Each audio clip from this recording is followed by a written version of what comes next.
এনসিপির ৫ নেতার কক্সবাজার সফর নিয়ে আরও কিছু নতুন ঘটনা যুক্ত হলো এবং একটা পদক্ষেপ এনসিপি তাদেরকে ফর্মালি আর অফিসিয়ালি শোকজ করেছে।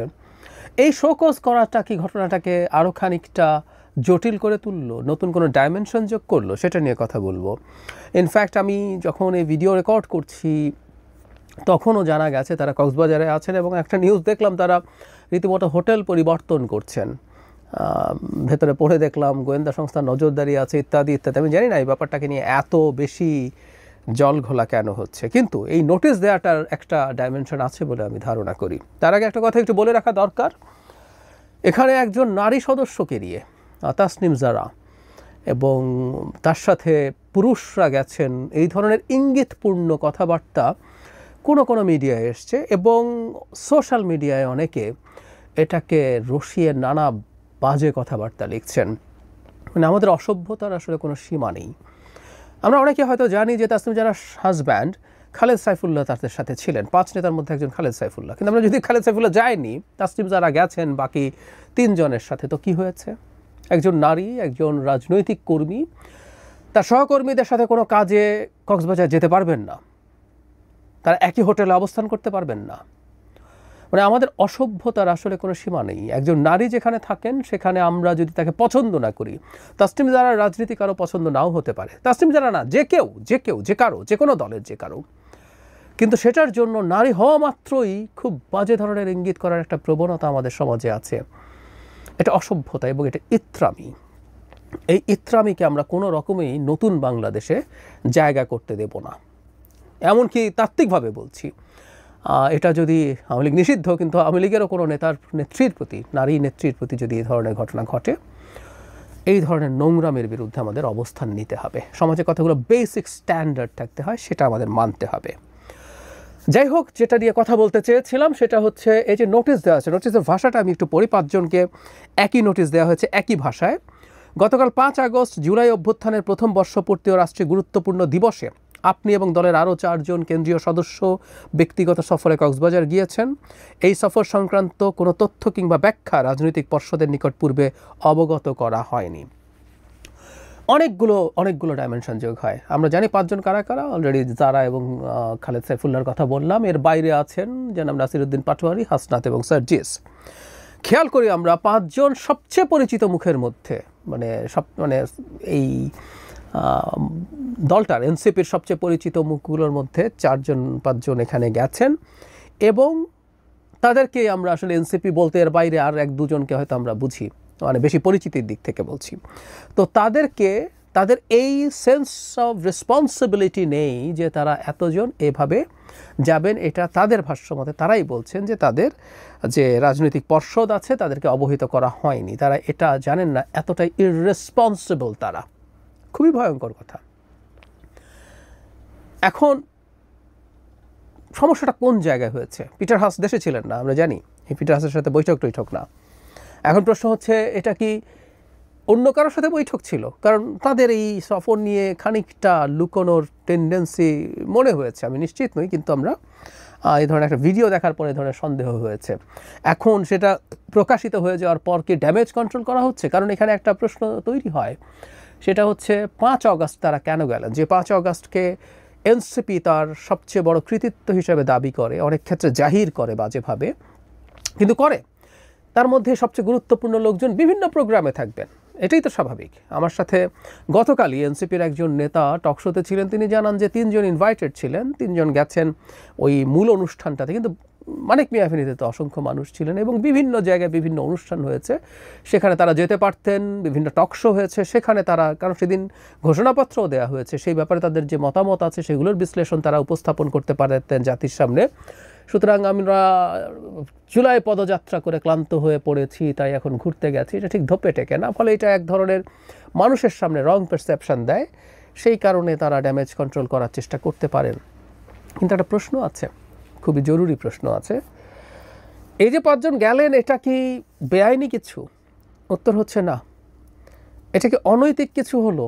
আমি এটা খুব মেজর অনৈতিক কিছু হয়েছে বলেও মনে করি না, কিন্তু এটা পলিটিক্যালি ইনকারেক্ট হয়েছে।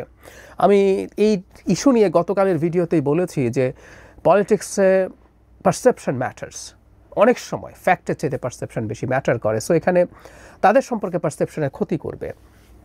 কিন্তু ঘটনাটা সেই অর্থে তাদের বিপক্ষে যায়নি, কারণ যখন জানা গেল যে না পিটার হাস দেশে নেই এবং একটা মিথ্যে খবর মিডিয়াগুলো, অনেক মেইনস্ট্রিম মিডিয়া নিশ্চিতভাবে ছড়িয়েছে, এটা অত্যন্ত গর্হিত হয়েছে। আমি গত ভিডিওতেই বলেছি আমাদের প্রেস কাউন্সিলের উচিত ছিল এই ঘটনাটা নিয়ে মিডিয়াগুলোর সাথে কথা বলা, তাদেরকে জবাবদিহিতার আওতায় আনা। এবং আমি আজ পর্যন্ত দেখিনি, এখন পর্যন্ত দেখিনি কোনো যারা এসব প্রকাশ করেছে তারা অ্যাপোলোজাইজ করেছে তাদের এই ভুলের জন্য। এবং ড্যামেজ প্রচুর হয়ে যায়, ভুল স্বীকার করলেও আসলে অনেক সময় সেটা ঠিক হয় না। এই যে আমরা জানলাম পিটার হাস দেশে নাই, অনেকে এটা জানলেন না, তাদের কাছে চলে গেল, তারা গেছেন। অবশ্য আমি বলি পিটার হাসের সাথে বৈঠক করতে গেলেই বা কি, আমি মনে করি পিটার হাস আরও অনেকের সাথে বৈঠক করবেন, এগুলো খোলামেলা হওয়া উচিত এবং NCP should be smart Naf, যদি কখনো তারা করেন তারা সেটা জানিয়েই করবেন। কিন্তু সিচুয়েশন তাদের কন্ট্রোলে চলে এসেছিল, তো তাহলে আবার এই শোকজ করার মাধ্যমে কি ব্যাপারটাকে আরও উস্কে দেওয়া হলো না? কারণ এই শোকজের মাধ্যমে তাদের 5 নেতার ইররেসপন্সিবিলিটি আবার জাতির সামনে প্রকাশিত হলো। খেয়াল করি, এই 5 নেতা একসাথে যাচ্ছেন, 5 অগাস্ট যাচ্ছেন, তাদের যে রাজনৈতিক পর্ষদ তাকে তারা জানাননি, এটা অফিসিয়ালি এখন এনসিপি বলছে, যে দলের প্রধান লোকজনের মধ্যে এটা জানলেন না। তাহলে কি হতে পারে? আমরা কি একটা অন্য ইন্টারপ্রিটেশন করব? আমার যেটা বলে রাখি, আমি জানি না সম্ভাবনা কতটুকু, আমার আরেকটা জিনিস মনে হয়েছে, কারণ কখনো যখন গর্হিত অন্যায় হয়ে যায়, যেমন ধরুন এনসিপির এক নেতা ছিলেন, ভুলে গেলাম, বিরাট লেবাসধারী, ধর্মীয় লেবাসধারী এক নেতা, পাঠ্যপুস্তকের বিষয় হিসাব নিয়ে তিনি, তানভীর সম্ভবত নাম, যাই হোক, তো তিনি বহু কোটি টাকার দুর্নীতিতে জড়িয়ে পড়েন, এটা একটা ক্রাইম, সেই ক্রাইমের জন্য তাকে শোকজ পাবলিকলি দেওয়ার জরুরত আছে, কারণ তাতে এনসিপি দেখাতে পারে যে তার দল, সেই দল কখনো এই ধরনের দুর্নীতিকে প্রশ্রয় দেয় না। কিন্তু যে ঘটনাটা ঘটলো, এই ঘটনাটা তো কোনো ক্রাইম না, তাহলে কেন এই 5 নেতাকে অফিসিয়ালি তারা আবার জাতির সামনে কাঠগড়ায় দাঁড় করালেন? এই প্রশ্নটা আমার মাথায় আসলো এবং এটার একটা অল্টারনেটিভ ব্যাখ্যা, আমি জানি না কতটা নিশ্চিত হবে এটা, কিন্তু আমার একটা অল্টারনেটিভ ব্যাখ্যা আছে। এনসিপির মধ্যে কি কোনো ধরনের সিরিয়াস মতদ্বৈততা তৈরি হয়েছে, বা আমরা পার্টির ভাষায় যেটাকে গ্রুপিং বলি, গ্রুপিং তৈরি হয়েছে, যে কোনো একটা গ্রুপ, এই যারা গেলেন তারা হয়তো এক গ্রুপের, এবং দলের কোনো একটা গ্রুপ চেয়েছেন এদেরকে পাবলিকলি হিউমিলিয়েট করতে? আমি জানি না, কিন্তু আমার কাছে এটা একটা কারণ বলে মনে হয়েছে। কারণ এই অফিসিয়াল যে প্রতিক্রিয়া, যে ইনফ্যাক্ট তাদের কাছে পার্সোনালি এই ধরনের জবাবদিহিতা রিটেন চাইতেও পারতো, কিন্তু এটা তারা পাবলিক করেছেন, তার মানে এটা জনগণকে জানাতে চেয়েছেন। এই জানানোটাই আসলে আমার মনের মধ্যে এই প্রশ্নটা তৈরি করেছে।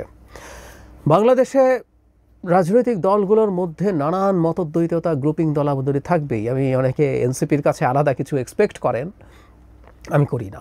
এই মাটি থেকে উঠে আসা একই রকম মানুষজন, এরাও একই রকম ভাঙা গড়ার মধ্য দিয়ে যাবে, এবং এই কারণেই তারা যত বেশি এক্সপেকটেশন নিজেদের উপরে তৈরি করেন, আমি মনে করি এটা তাদের ভুল, এটা উচিত না। এটা করে বরং মানুষের সমালোচনা তারা বেশি ওয়েলকাম করেন, তখন অল্প সমস্যাতেও মানুষ তাদেরকে বেশি সমালোচনা করে, and which is very natural, যে আপনি তো নতুন বন্দোবস্তের কথা বলছেন, আপনি তো সব কিছু ভালো করে ফেলবেন বলছেন, তো আপনি এটা করছেন কেন?